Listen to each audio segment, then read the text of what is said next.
So, today we're going to be talking with Maria and going over her birth chart and talking about the different aspects and placements and everything. So first, Maria is a Taurus Sun, Leo Moon, and Capricorn Rising.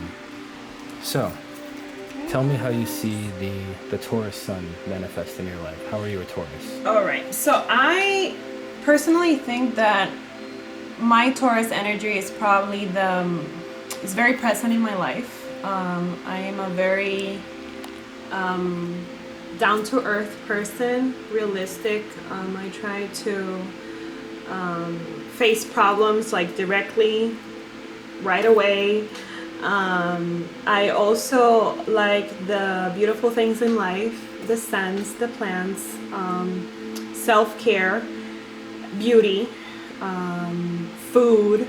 Would you say that the stereotype of a Taurus being a foodie is true? Oh my God, 100%. And it's also funny because a lot of my friends rely on me to give them advice on good restaurants, good wine, good beer. I tend to gravitate towards like good quality stuff. Doesn't matter if it's food or goods or just in general places in life that are beautiful and that have beautiful scenery and that just inspire you to be at peace, calm, grounded. So definitely my Taurus, on a daily basis, I can just pinpoint things that are very specific to Taurus women. So how about the Leo Moon? How does yes. the disco ball of the Leo Moon treat you? Yes, so definitely a lot of fire when I'm vulnerable or with my emotions and everything that is deep in my personal life, family, friends, even work. So I'm very passionate, very impulsive sometimes. I feel like the Leo moons are, when they come in a room or are in an interview, you notice them right away because they have a lot of energy. They express themselves very clearly. And they're very confident. So I feel like I embodied that aspect a lot in my life.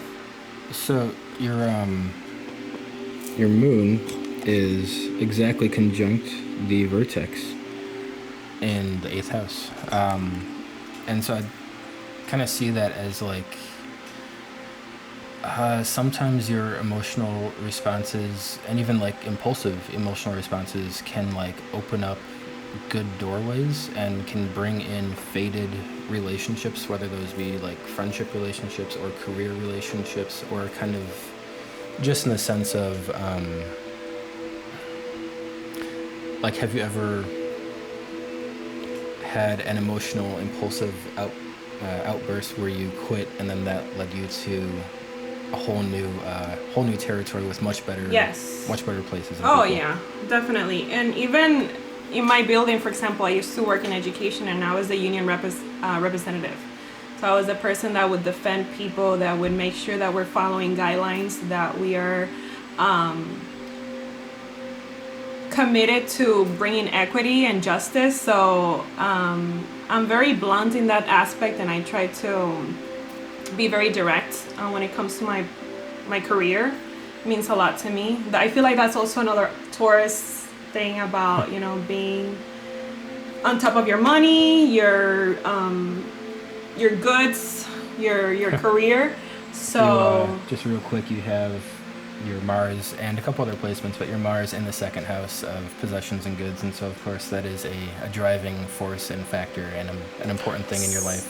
It's actually very important, and I feel my best when I'm productive and when I'm working, and when I'm not doing many things. When I wake up and I don't have a schedule or a structure, I feel like I'm not being my best self. So I always try to go back and have a little bit of structure, even if it means not doing anything, but at least having a pattern or having a structure with what I'm going to do with my time, because it's so essential that I'm spending my time wisely. Well, it's also partly responsible, or the Capricorn in you. Yeah, The for Capricorn sure. rising and Saturn, Neptune, Uranus. Oh yeah, I think that's probably my second favorite part of my placements, being a Capricorn rising, and I do gravitate a lot towards Capricorns. Professionally, most of my friendships are Capricorn, and that's because, well, Capricorn Sun, and that's because we value a lot of that structure, punctuality, working hard, and being passionate with what you do. So definitely see Capricorn almost on a daily basis as well. Oh. So, one thing that people say about Capricorn risings is that they can often be, I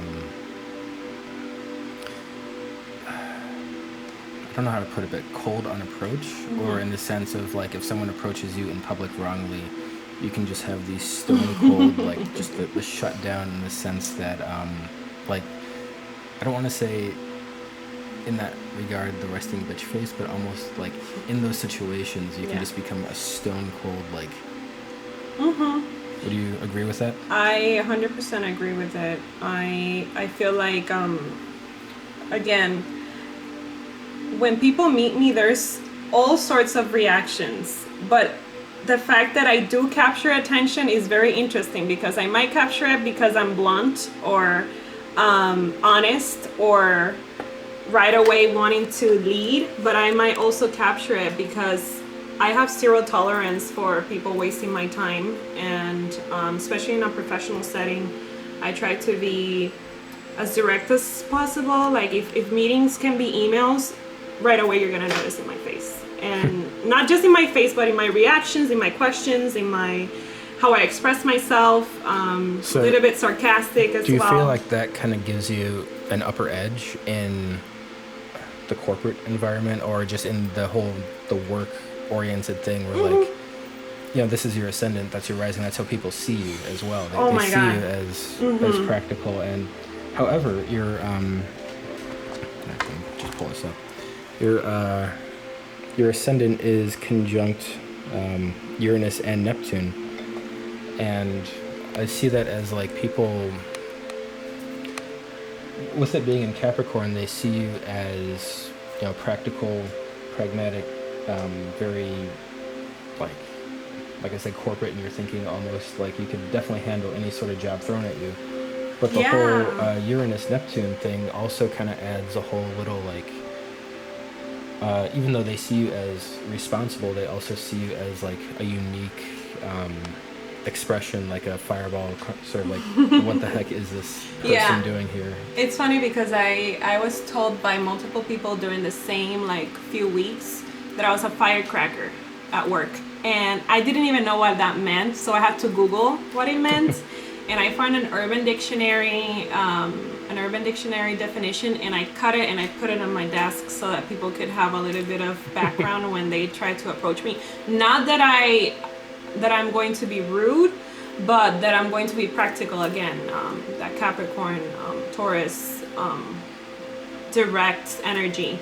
And as far as being fearless, I've been told that, Maria, you just spoke to the head administrator or like the superintendent, or I'm very notorious for sending emails or directing messages to people of power, of great power, and making it very relatable and very human, because I just feel like at the end of the day we all go to the bathroom and fart and wake up with bath breaths. So I feel like it's just very important that we understand that even though you might have a supervisor, a principal, a superintendent, they're still humans. They still can have that respect, mutual respect towards you, and they can still sit down and listen to your concern, especially if those concerns are important and that they can help multiple people, not just you as an individual, but in general.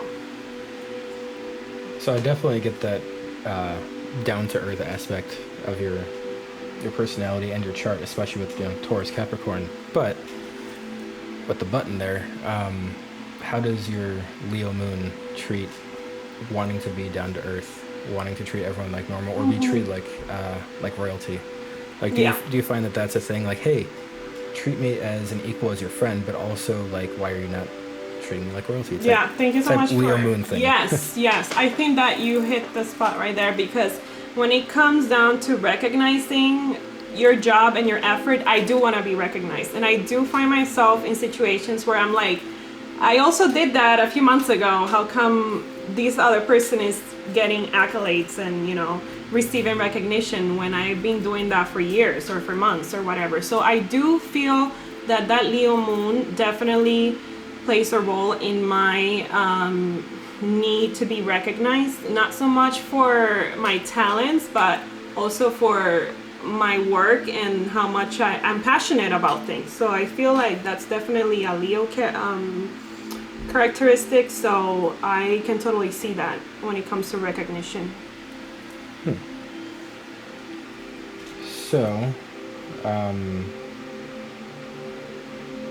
let's see, what else can we talk about on here? So, your Sun and Mercury are conjunct, and conjunctions often kind of have a sort of like a blend of the energy where it's almost indistinguishable at times. Like, those two aspects of your personality may have a hard time just separating themselves from the other. And so with the Sun and Mercury conjunct, do you feel like part of your identity is almost inseparable from the way that you think and the things that you think and the things that you say? Almost like your thoughts and your words and your actions are your identity. And I know that's true for everyone in some sense or another, but like you especially, like, is there a blending of identity with how you communicate and what you do? I think that's very important. When I'm in an interview and they ask me, name 3 things about yourself. In all of my interviews, I mention that I'm unique. And I feel like that's exactly what you were talking about, because it's like you have your own personality, your own identity, who you are as a person. This quality might or might not be present at work. For me, I'm very much the same person at work, the same person in family, the same person with people, friendships, and the same person in my romantic relationships. I don't think that I changed that a lot. I feel like if you don't show who you are and yourself with your actions or with your ideals, then you are just doing a disservice to your character, because then you are not being unique and you're not expressing yourself with honesty. And I just definitely totally see that as well. And a lot of people have told me too that Maria, when you talk, you can really see through your eyes that what you're saying is what you feel. Like, I try not to fake things. I try not to I don't know. I just feel like I'm very true to myself, and if you don't like it, then it's totally fine. But that's who I am, again, at work, at home, with my family, with friendships, and I try to be unique and express myself, my true self. I could definitely see that, especially as, well, as your friend, one, but two, as like your sun, moon, and rising all have interesting aspects that relate to uniqueness. So for instance, the sun and Mercury are often conjunct, and they follow pretty closely, but the way that they are tied together and their aspects to other placements really add a sort of like unique way of thinking in your brain. And with like the Capricorn Ascendant, it's conjunct Uranus, which is unexpected, electric, just kind of like it is. Uranus is quirkiness, and so that's kind of conjunct your ascendant, and so people see you as quirky and also as dreamy with that Neptune thing. And then also the moon vertex thing can be a little unique as well. But actually, going back to the ascendant Neptune, um, do people often come to you for, I don't want to say advice from the beyond, but like imagine being in a work environment where discussions of any sort of deeper things are not necessarily encouraged, but you would be the type of person that they would come to and be like, hey, I had this dream, or I have this feeling, or I have this whatever. Like, does that happen to you? Do people see you as a someone who is at least connected on some degree to like a deeper, the deeper mystical, the beyond? Yes. Well, I have this very interesting childhood story that my mom keeps telling me and tells strangers all the time. But when I was little, I would tell my mom that, "Oh, mom, look, that lady over there is yellow. She's glowing in yellow, or she's glowing in orange, or she's glowing in blue." And then my mom kept telling me, "You were looking at people's aura, like you were actually seeing how much the energy, their energy and their spiritual, basically people as spiritual beings." I also have a lot of vivid dreams. So not so much people coming to me for advice, but I share these dreams and I look, I'm always trying to find meaning to things. So, real quick, the ascendant is how people see you. Neptune is the dreaming. So, do you often kind of tell people about your dreams, Oh, or all the time. They see you as a dreamer? One time, it's so funny because I told a higher up about dreaming about him and dreaming about cursing him out, and people are like, "Maria, like, why did you tell him that?" And it's just like, you know what? I feel like I have to tell him. When I dream with people, I feel like I have a responsibility to tell them, and it's up to them if they want to do anything with that information. But to me, it's so personal that you're in my dream, and it can be like random people, but it can also be very symbolic. I might have interactions with people in my sleep, or there's a reason why I'm dreaming about them. So I often do tell a lot of people about dreams, about visions, ideas. I'm very creative as well, so I do think that it's just almost part of me to share with them if any of those experiences have happened to me with them. That's a surprisingly accurate manifestation of Neptune ascendant combo. That's so. Also, I want to mention that your 8th house moon is probably really helps with the dreams and the intuitions and the seeing things psychically. And even though there's some things on here that kind of like lacked that up for a little bit, like it's definitely awakening in you and becoming much more prevalent. So let's see.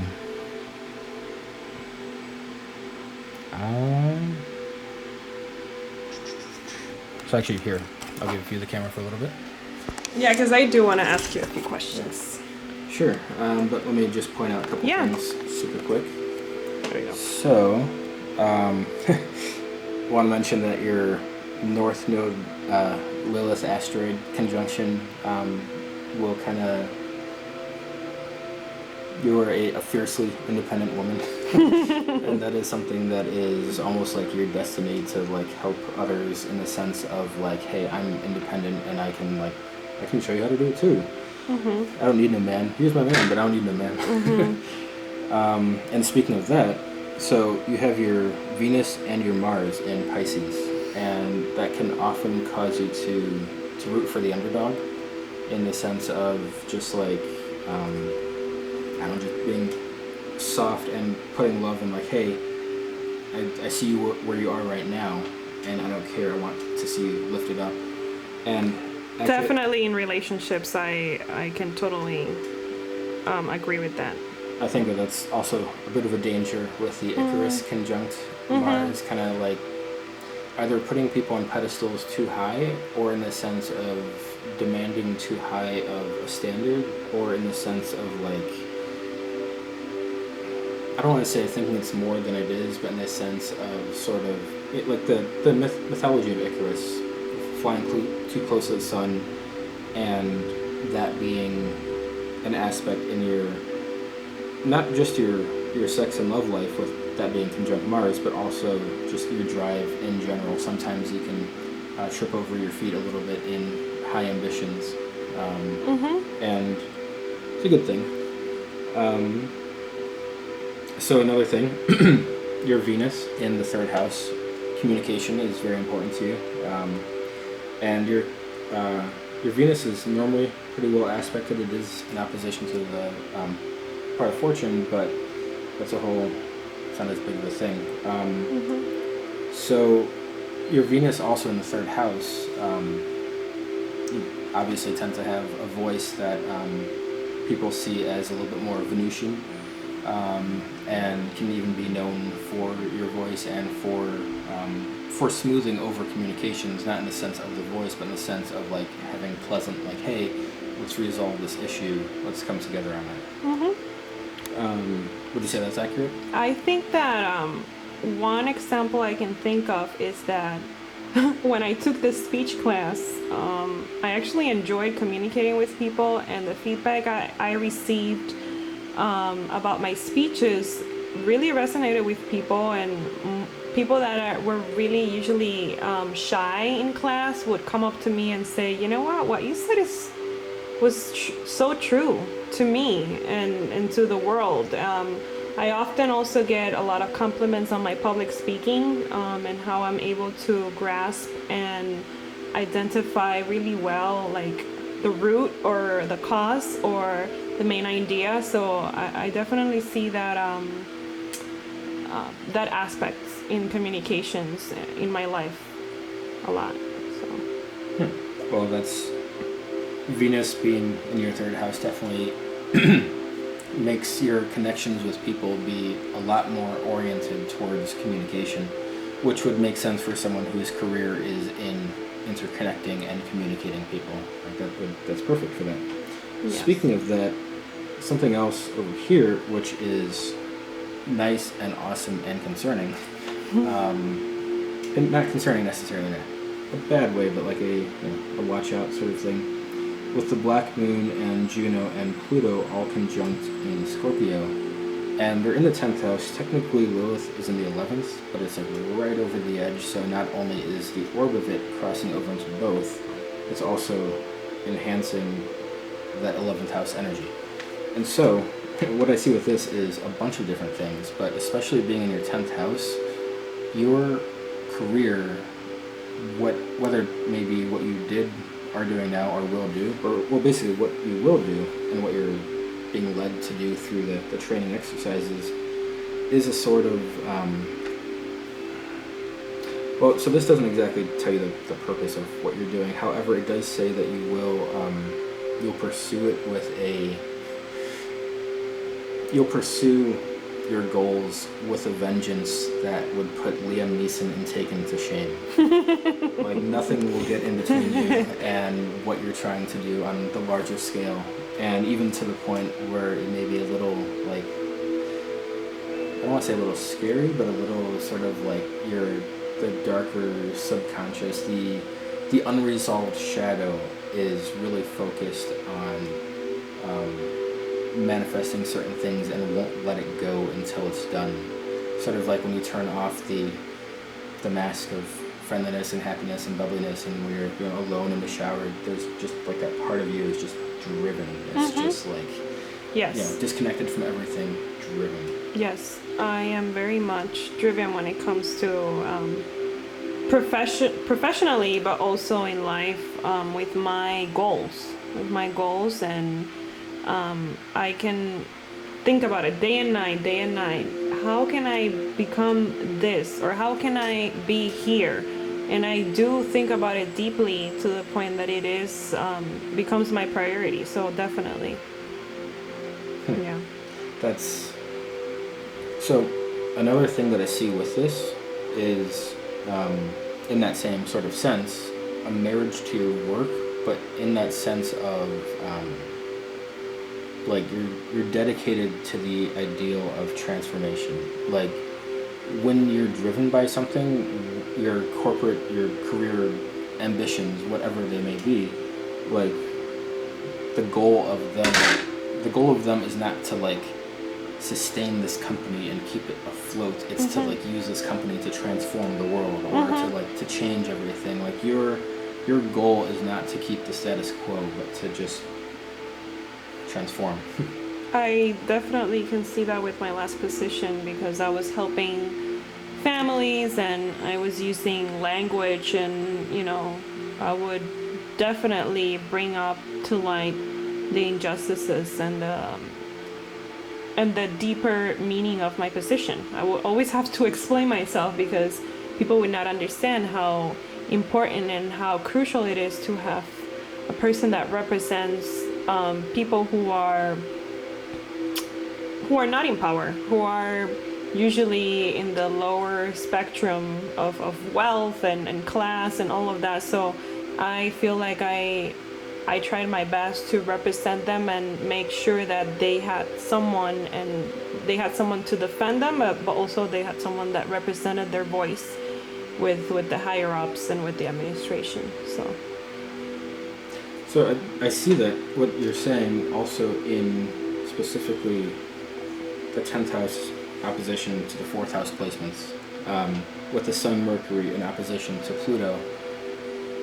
There's an added thing here where it's almost like you're destined to do what you've already done, in the sense of helping out troubled people a lot, and that like this opposition, especially with its relationship to the 10th house, kind of makes the communication, dealing with the proper treatment of people in troubled positions, being part of the thing that you really want to refine. And like, hey, we can't treat them like this. Hey, the system as we have it is not treating the outliers as it should. And so that's like a big focus. However, in that same vein, the thing that I see that is a little concerning, besides the unending drive towards perfection, is I can see in this Black Moon Juno Pluto conjunction sort of your work will get you fans, and sometimes certain people may begin to see you as a sort of, like, even if it isn't necessarily a romantic thing, it's still sort of like a partner or a platonic wife, or like you're helping people to the point where they see you as their partner in help. Even if you were partnered elsewhere, this whole like the Juno Black Moon Pluto can definitely see some special people taking extra appreciation to you, not necessarily in a way to like concern about like stalkers or whatnot, although of course everyone should be careful and concerned about that, but like just in the sense of some of the people you may help may get a stronger latch onto you. Yeah, a connection. Yeah, a stronger connection, but that connection will trigger a transformation within them.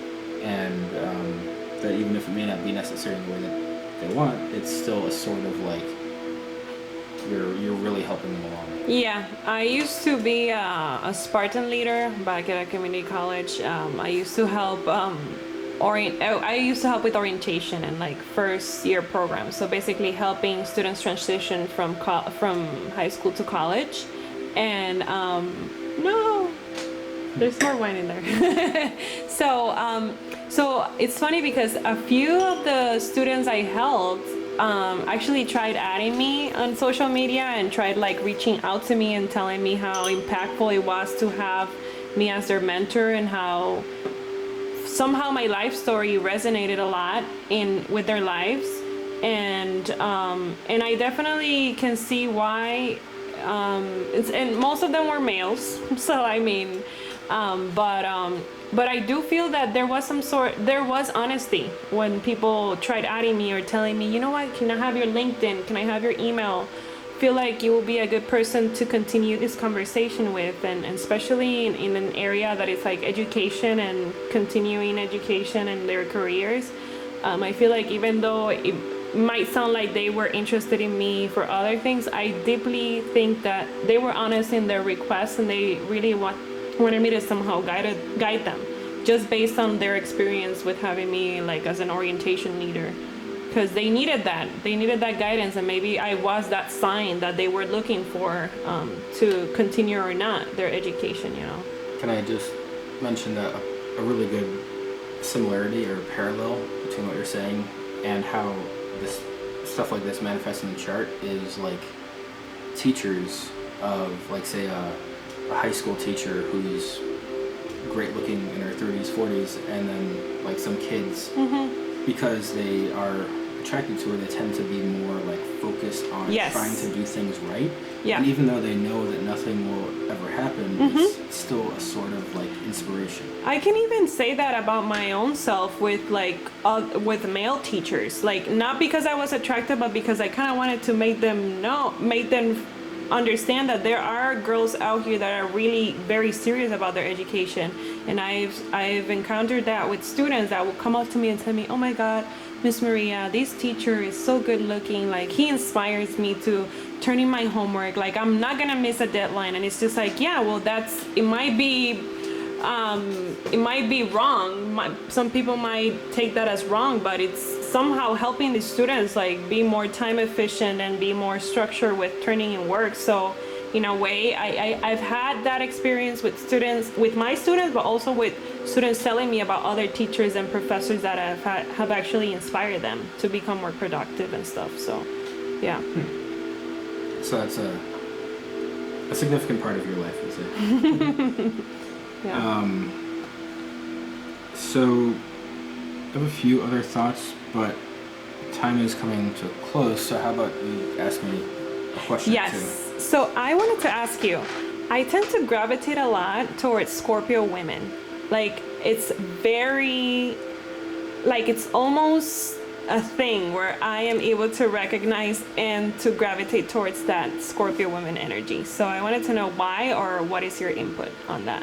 So I wonder if part of that is your the Black Moon Juno Pluto conjunction. Like they're all tightly like Black Moon is at 20 Scorpio, Juno's at 18, and Pluto's at 17. So they're all pretty close.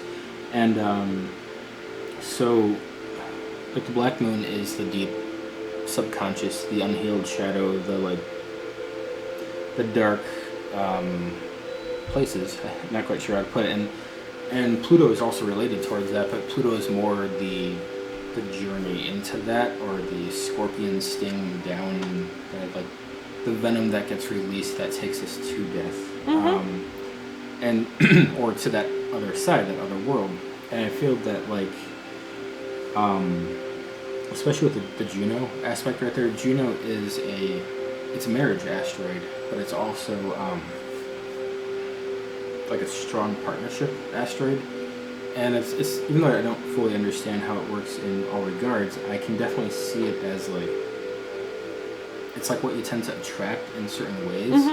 And because of how it is so connected with the scorpionic Pluto in Scorpio and the scorpionic Black Moon in Scorpio, like Scorpio being that underworld, that dark sexual realm that is like behind everything.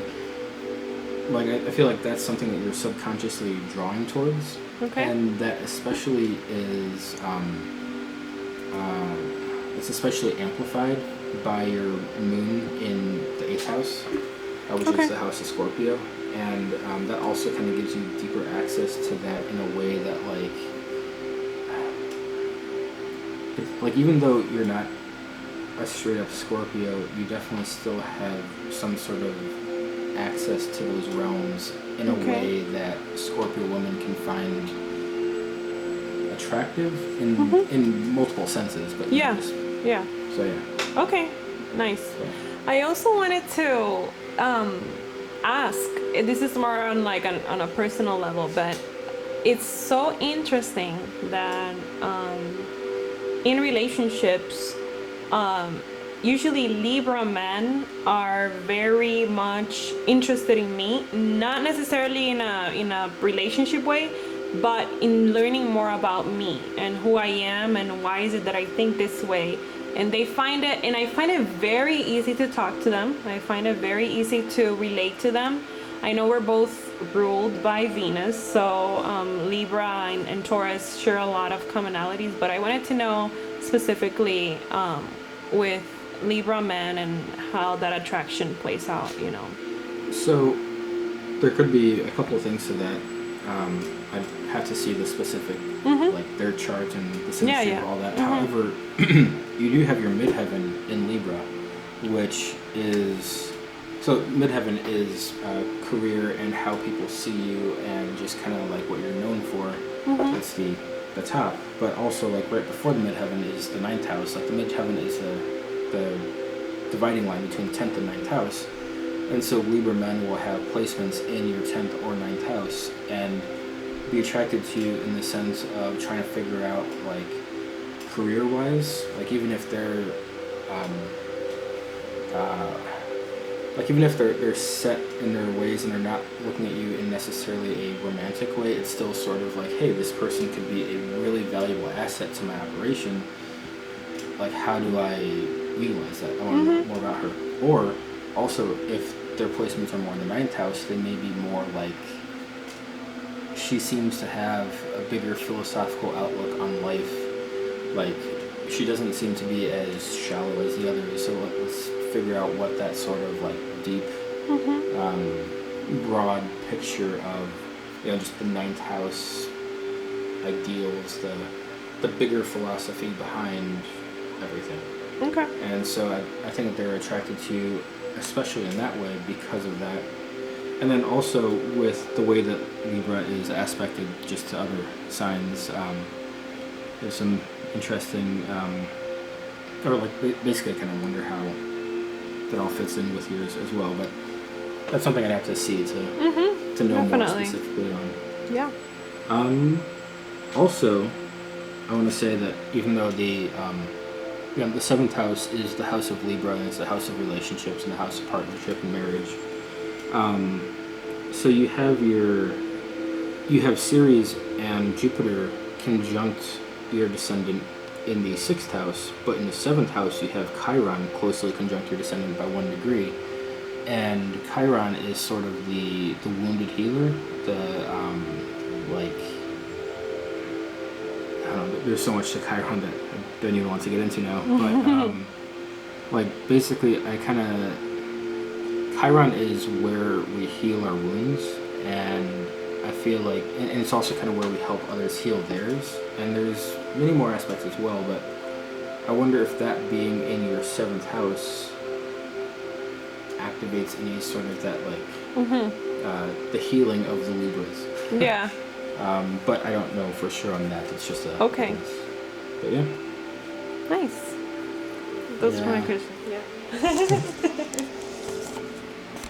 All right, back on you. Only for another couple minutes. So let's see. Tell me about health. Overall? Like, what does health mean to you? I feel like there is a, to me, you can have the most perfect physical health you can have. You can be very active, you can be very healthy, nutrition-wise, but if your mental health is not there, if you're not fully capable of understanding that there is so much more to health than your physical self and your routines, then I just feel that I tend to gravitate towards people that are more into spiritual health, mental health, emotional health, that are able to have deep conversations about their self and about their emotions and their fears, their ideas. So health for me is much more about who you are inside rather than how you look outside. So that's definitely one thing. Would you say that health in the forms that you see it most is a enormous driving factor in your life, more so than others? Yeah. Like, in the sense of either like you're saying, mental health, emotional health, but also in the sense of body health and like herbal health, like would you say that that is a driving factor in your life to the point that is more than the people around you? Maybe not to the biggest extreme, but more in general. Yeah, I feel like it took me a while for me to connect with myself and have a lot of more power and control over my mental health. So I feel like I do tend to stay away from the whole like dieting, exercise, and nutrition side of health, and connect more with the mental, spiritual, mental health aspect of my decisions that I do on a daily basis. So is that necessarily true though? Because you seem to put off the image of fitness. Yeah. Or is that just social media? Well, there is a connection though. I feel like if you don't take care of yourself physically, then I feel like you're not gonna probably be ready to take care of yourself mentally. So it's a connection. One of the things that I really enjoy is having a great workout, or having a good yoga session, or having a good run. But it's more about how it makes me feel than how it's like, oh, I'm gonna be looking great, and that's how I used to be. And I feel like for the last 10 years, maybe my early 20s, I started off with this very shallow physical exterior, again, exercise side, that was very important. And towards like my mid-20s, now late 20s, now I'm gonna be 30 soon, the less I care about the fitness, the more I care about how it makes me feel.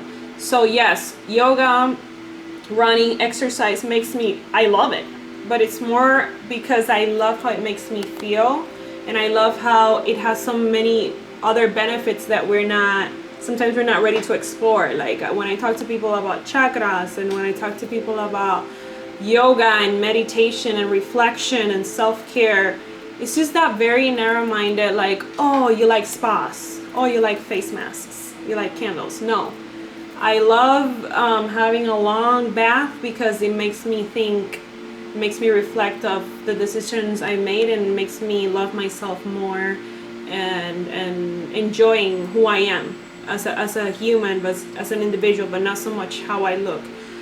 The Taurus in me loves the whole like makeup, hair, crowns, dresses. So I'm in this constant struggle with like feeling good and looking good, but also doing it because it makes me more centered, and it makes me more of a overall, like, I don't know, wellness experience. So but it's like a constant, a driving factor in your life. It is largely. It is. I don't feel like, for example, when people say, oh, what are you going to do before your interview, or what are you going to do like in preparation for interviews and things that are important in my life, I go run. I go for a run. I go for it's activity, like physical activity. So it's important to me. It's very much a part of who I am. But I also do it because of the mental, emotional aspects and benefits to it. That's actually a much better, more accurate portrayal of what I was thinking with the Hygeia, Mars, and Icarus conjunction. Also, I want to say that those are, like, that whole aspect in your life is very well aspected. There's no squares or oppositions, which aren't necessarily negative in and of themselves, but with trines and sextiles, things tend to flow a whole lot easier. And so that's something which probably hasn't been, even though it's important to you, it hasn't been as large of a struggle. It's just been more of something that you do naturally because of how it treats you, because of how you feel. Yes. So we should start closing up. Getting about that time, but we'll have to do a part 2 and even go through the houses and explain more about that. Oh yeah, that's another thing that I wanted to ask you, because I mean, Matt has been my mentor in the astrological world. It's insane how much knowledge this guy has. But I do want to go deeper into my houses. I have not done that at all. Like for my planet placements, I have done my research, but for my houses, I have not touched that side. So I feel like he will be the perfect person to kind of guide me through that. But yeah, I feel like there's so much more to learn, especially with all of this information. It's so crucial and great. I'm smiling with a slightly cheesy grin because like one of these aspects, like just to teach you about the houses, it's almost so accurate. It's kind of funny. So your Sun and Mercury conjunction, your deepest identity and how you think, act, and everything, a very large aspect of it. Well, I mean, those two are in the fourth house, and so a large aspect of your identity and what you do and how you think and what you say and just who you are, a big part of your identity is rooted in the fourth house of family. Is this true? Is family important to you on deep levels? I don't even know how to begin to talk about these things, but I am so protective of my family. It is scary sometimes. Like I was having this conversation with my partner's friends, and they were like, man, I don't know how these girls get into fights. And I'm like, well, I'm sorry, but if you touch or say something about my nephew or niece or sister, I'm gonna come at you. Like I can be very, very aggressive physically and just verbally with people that threaten or put my family at risk, and just very protective of them. And not so much with me. Like people can talk to me or say things about me. It might not cause that same reaction, but I see that happening with my siblings or my nephew, niece, or family in general, and I react. I am very impulsive, so I'm very much protective of my family. And I have family in all areas of the US and outside of the US. So because of that, I feel like I'm so connected with them. If I think about something that reminds me of a family member, here I am sending pictures, sending articles, caring and loving notes, sharing care packages. I'm very known for that. So can you just reminded me, use this perfect opportunity, can you tell me a little bit, just 5 minutes, not even 5 minutes, just tell me what's going on with your family in Puerto Rico right now. Mm-hmm. Tell me about that whole situation. Yeah. And just how we need to treat them better. It's very interesting. I'm having almost like daily conversations with my godma and my grandma that are in the beautiful island of Puerto Rico, which is filled with corruption and just injustices. And it gets to me on a personal level because, first of all, my grandma is the woman who raised me. So again, having that maternal figure, person that took care of me when I was the most vulnerable, and right now they are not getting any sort of help, and it's mostly because of local government. I don't want this to be an attack on like whatever federal government or whatever. I'm sure there are other layers to that, but I just feel like it's so unfair that we have almost 4 million US citizens in this island who provides for the US economy, and right now we're experiencing, and they are experiencing, a lot of abandonment and a lot of hunger and a lot of disparities and a lot of injustices. And a way for me, and the best way to heal and to respond to that is to take care of them and to send them, I even send them a care package with Oreos and like a bunch of other things, because over there a gallon of milk is $6. A box of strawberries is $5.50, $5.99. So I send them a few things through mail, and I hope actually my godmom told me that they received them. But I just think it's so, when I am faced with all of this negativity and injustice, especially when it comes to my family, like I'm so furious, and I try my best to be there, phone call, mail, message away, but it gets to me on a very deep level. It gets to me. I'm very passionate about it. It gets me angry. I try to control myself the best as I could, but it is personal. So what you do to my family, I'm gonna remember it, and it's very sad. But at the same time, I try to use that as my fuel, you know, continue working hard and helping the people I love, because at the end of the day, family is very much a priority in my life. So a lot of people tell me that all the time, like, oh my gosh, you're about to fight this person. I'm like, yeah, because she talked back to my sister, that's why. It's usually because of my siblings, parents, cousins, grandparents. That's when I really react aggressively and physically. To me, I don't care. Again, I feel like that's a Taurus and Capricorn. I'm very grounded. I know who I am. I know me. But you do that to people I love, I get protective and defensive. So for sure. Well, that's also Leo Moon with how. Yeah. Like, think about how kings protect their families. If you lay a hand on any one of these people, your entire family gets wiped out or whatever. Not that you would be that ruthless, but you know, just that sort of ideology. Yeah. Well, I really hope that everything works out better down there, and that the stars bless them a little bit more. Oh, for sure. Me too. Definitely. Is there anything else you'd like to say or ask before we conclude for today, at least, before part 2?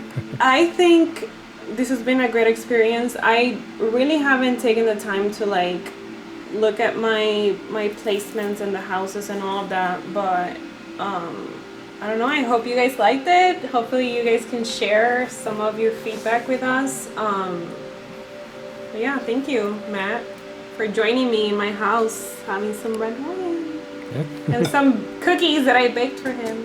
I still haven't eaten any yet, but I will soon. But all right, well, thank you. Let me see if there's anything else I'd like to say about your chart. But again, part 2 is coming eventually. Let's see.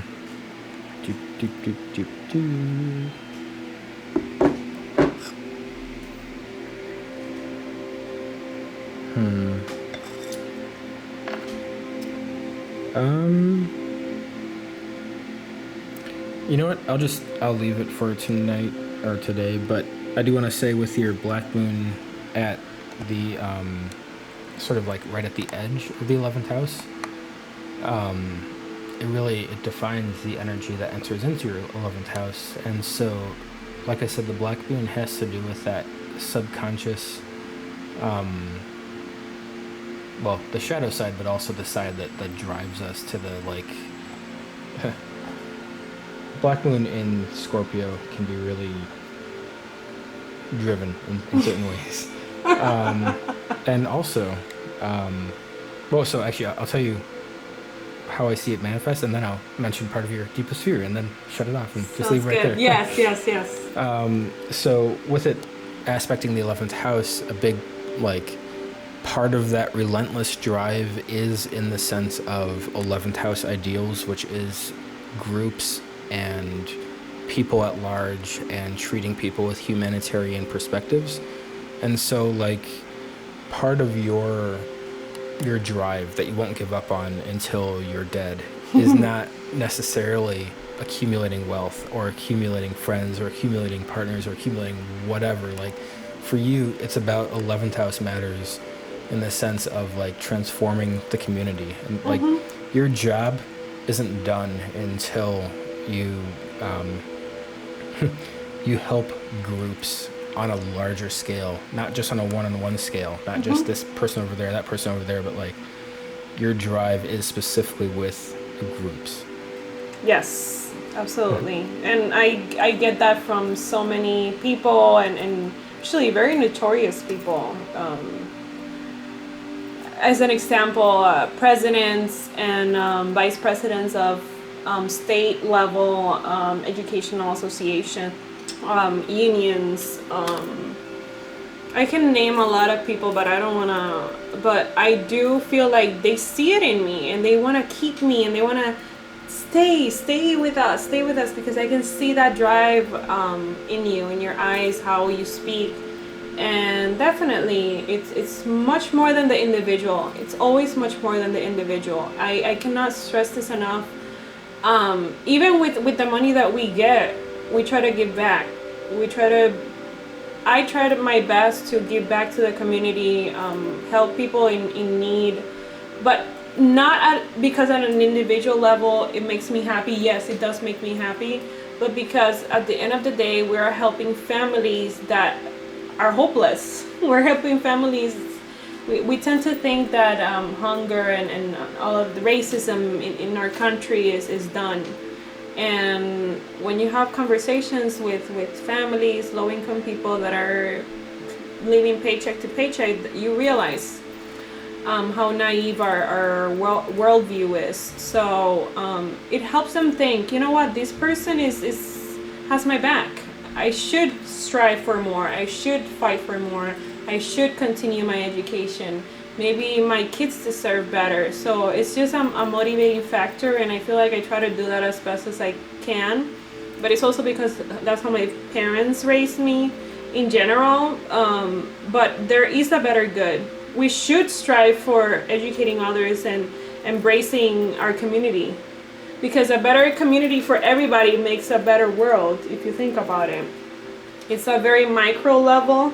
But if you know about astrology, you know that even day-to-day actions can just completely transform communities and completely transform like states, national and worldwide ideas and reforms. And critical thinking is so important. And I try to do that and implement that with my work ethic. And I think I'm doing a good job, but I think we can all do better.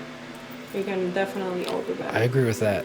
We need a lot more critical thinking and logical structuring in our ways. Yeah. That's perfect. We need people like you. And if I ever try and like fix the world, I'll definitely take your input. So one last thing, which is weird because normally I'm a very uplifting, positive person, always focusing on the positive, and I normally try and end on a good note. Yeah. But I want to end this note with your deepest fear, and then kind of pick up on that with the second video, and then like build up from that in the sense of like a little down dip and then up dip. So don't worry, it's not too bad. But basically, what I see from your chart is that your deepest fear is everyone's deepest fear, but like it manifests in different ways for different people. And for you, there really is like the part of you that worries at night, the deepest, most depressing part is the part that fears loss the most, that fears losing people, and that fears losing not just the sense of like friends and family, even though that's definitely a huge part of it, but like even losing the people that you work with, the people that you work for, the people that like the special needs people that you've aided in the past, like losing one of those would be like probably the worst news you can get. Yes. The fear of loss can be described with many things, many aspects in life, but I feel like that the more you invest time with people that are vulnerable, the more you're going to understand that they're trying to live their best life on a daily basis. People with special needs, people that are in my life, for example, I always talk about how I'm so ready for a lot of people to go on to a better life, but there are two people that I for sure don't know how to react if I were to lose them. And that is my grandma and my mom. For some reason, I just feel like they have been so loving, caring, transformative in my life, but they have this sort of innocence in them. My mom and my grandma have. It's you have good ancestors. So crazy, and it's just sometimes I just want to slap it and tell them, no, people are evil, act accordingly, But they have this they have this innocence and these childlike characteristics that are just so loving and are so transforming. So I try to prepare myself, and I've been able to do that with other people, but with them, it's just so hard for me to think about it. But at the same time, I do think that another day that we have with them is a blessing. So we do have to learn how to appreciate and value a person by the time they are here, not thinking about, oh my gosh, when they're gone or when no longer here. It has been a journey. Like I am not mentally and spiritually, I've been able to learn through other people and through mentors how to be mentally strong and emotionally strong. But it's all about taking it day by day, and how sometimes we forget how blessed we are to have these people in our lives. So I do fear losing people. But again, it's also the drive and the motivation to then provide them with the best experiences we can on a daily basis. So in a short term period. Life is temporary, or at least, well, I mean, life is eternal, but life is impermanent down here on this material plane, and death comes for all in one form or another. And so the short time that we have with people is the time that we need to use to invest and to like pour into them and make them better people, and vice versa. Not that we are responsible for that, they are, but you know what I mean. Yeah, you know. For sure. Well, thank you for doing that. Thank you for being you, and for just doing everything with the communal work that you do, and with these special needs kids in the past, and just everything that you've done in the sense of organizing communities, because even without your chart, that is pretty easy to tell that you are dedicated towards organizing communities and towards making things best for all people involved.